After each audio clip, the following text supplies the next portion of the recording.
What is up, my billionaires? Welcome back to the channel. It's your girl Deshauna Monet Robinson Bells, and it is what, Vlogmas day 13. And tonight I just really wanted to talk to y'all about the writing process. As an author, as a writer, as a creator, it's been you know, sometimes you experience some challenges. Sometimes you feel like, you know, is this good enough, or am I going the right way with this? You know, you just have a bunch of different emotions, and I just wanted to come and express some progress that I'm making with DRAP 2.0. So for those of you who may not know, who may be new to the channel, matter of fact, if you're new to the channel, be sure to hit that subscribe button and turn on that post notification bell so you can be notified every time I upload on this channel. This is the life of a walking billionaire, and I'm gonna tell y'all, you know, I'm giving y'all a peek into my life. So, right, boom. This is my baby. This is my first ever self-published book, Dream, Reach, Achieve, Prosper. It is a book of 30 short poems. Just for a look, 30 short poems with challenges attached. So I published this book at the end of 2018. Yeah, at the end of 2018, 2019, I went to this book event, Black Writers Weekend in Atlanta. It was my first ever, you know, book experience, and it was amazing. The journey has been great for me. Although I literally did everything on my own. I didn't really know much. I just was researching, and I just wanted to create something that felt freeing for me, that felt right. And that's exactly what I did with this book. And I loved poetry from a little girl, and in this book is a poem called Little Black Queen.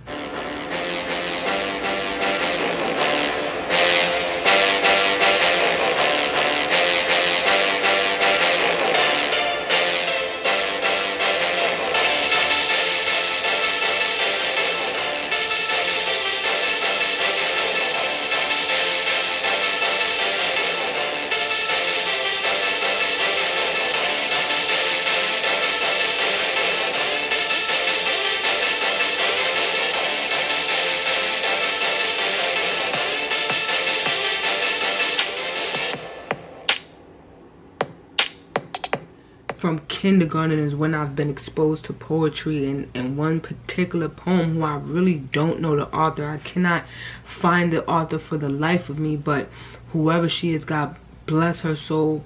It just was a beautiful poem, and it stuck out to me.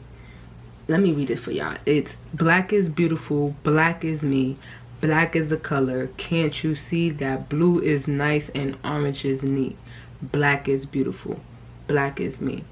Now, growing up in a time where school systems are teaching you so many different things about our history, and most of it is fabricated, most of it is, you know, watered down, most of it is just trying to make us look less than, and it never sat well with my soul. Like, it never sat well with me. So, and being in kindergarten and hearing that poem always made me know and understand that my black is beautiful.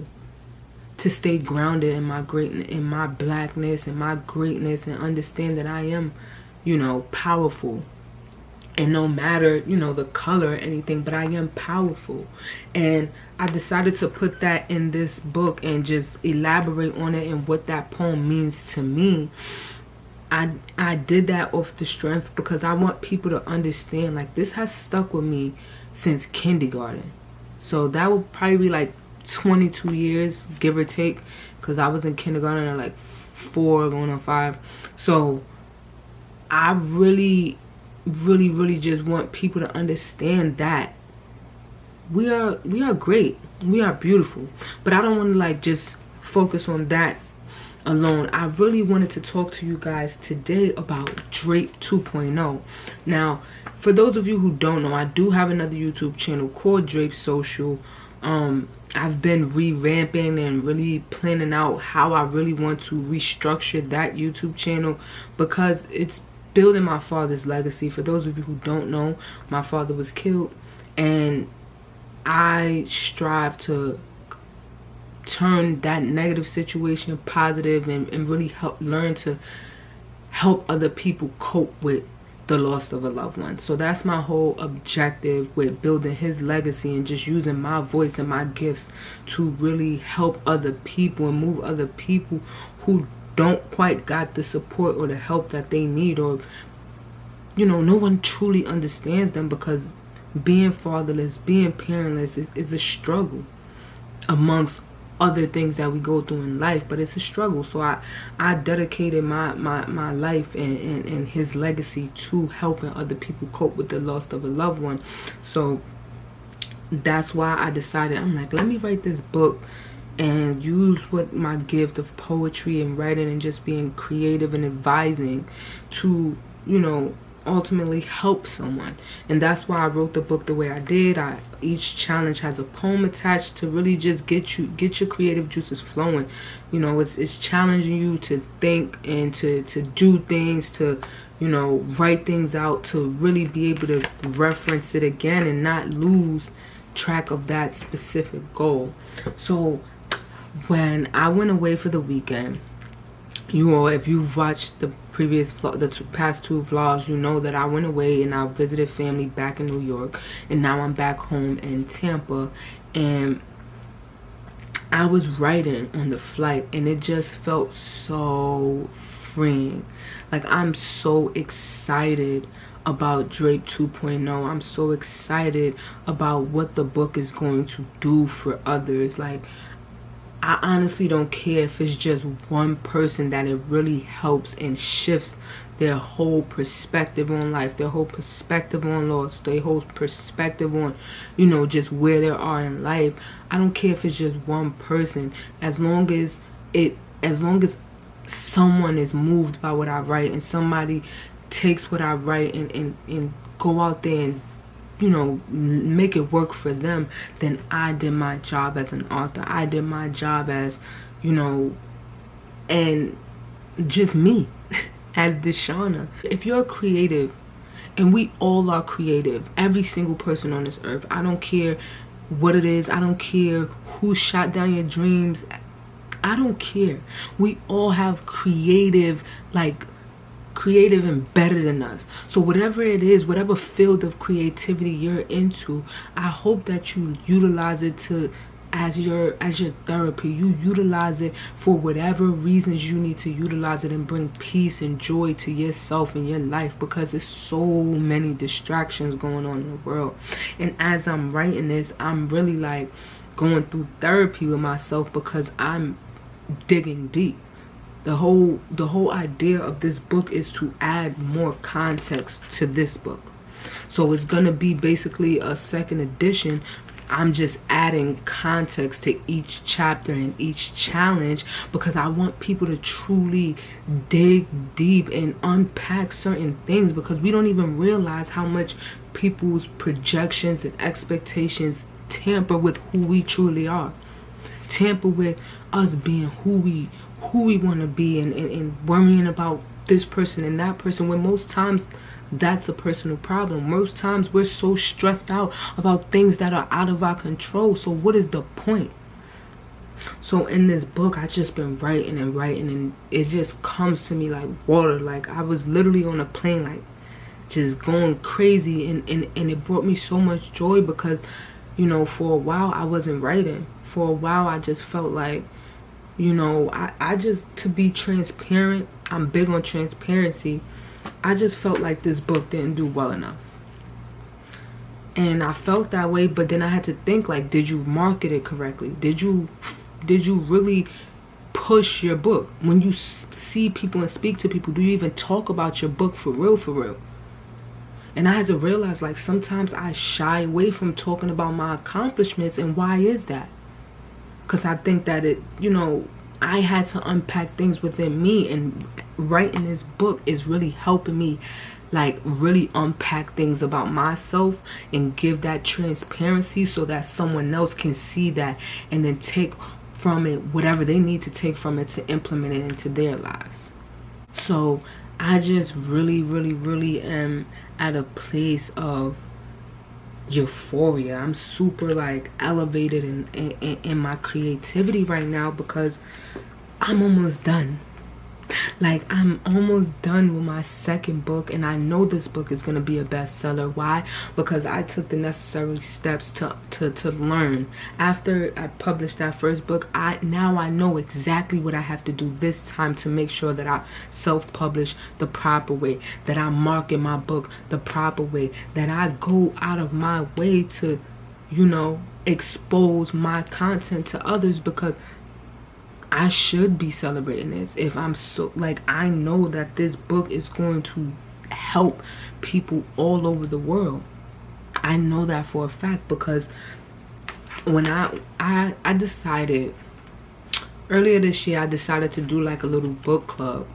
And when I did the little book club, you know, people were reaching out to me, and they was like, yo sis, like, I needed this, thank you so much. Like, you know, people been having my book for a while, sitting on it, but never truly utilized it the way they were supposed to. And then I feel like that was a part of my downfall as an author, because I wasn't really persistent in marketing my book. I wasn't persistent in really showing people how to make the book work for them. And then I had to go back, because I felt like I was going through some things personally. I had to go back and really, if you see in this book, like, I literally was writing. Like, I had to go back and write in a book. I had to go back and make sure that I did the challenges over again, so that I can make it work in my life. And then that's when it clicked. When I went back to do it, it clicked like, wow, like, I was ahead of my time. Who knew that a book that I wrote would be able to help me in the near future? So I know that everything that I go through, all the experiences, all the challenges, all the obstacles, the ups, the downs, I know that it's for a greater good, because I know that I'm one who can overcome certain things, who can bear certain things. So I don't take anything for granted. I don't take my obstacles, my challenges, the lessons, I don't take any of that for granted. And I don't really take it too personal, because I understand that, okay, maybe I'm going through this to help somebody else do it. And I really just wanted to come here tonight and just share that with my billionaires, because you may be going through something. You may be sitting on a talent, a $1 billion talent, a $1 billion idea, a $1 billion product, and it's just you're in your own way. You're overthinking, you're procrastinating. All of these things are playing into it, and I need you to wake up, billionaire. And I just, like, I'm very transparent, because I want to be able to help other people. I want people to see my transparency and connect with that and understand, like, you know what, I'm not alone. In this world we live in, everybody depicts a perfect picture, and I've never been that girl. I'm not going to sit around in front like everything is perfect. Like, that's never been my MO.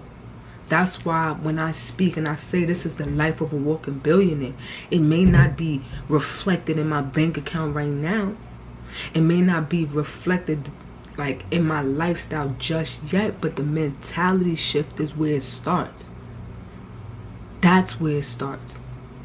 Once you begin to believe it, you have faith, you start working and working and working and working, and not letting nobody cloud your judgment. It is inevitable. Whatever that goal is that you set out, it's inevitable.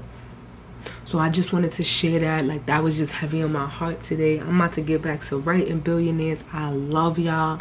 I love y'all, and I hope y'all have an amazing rest of y'all week.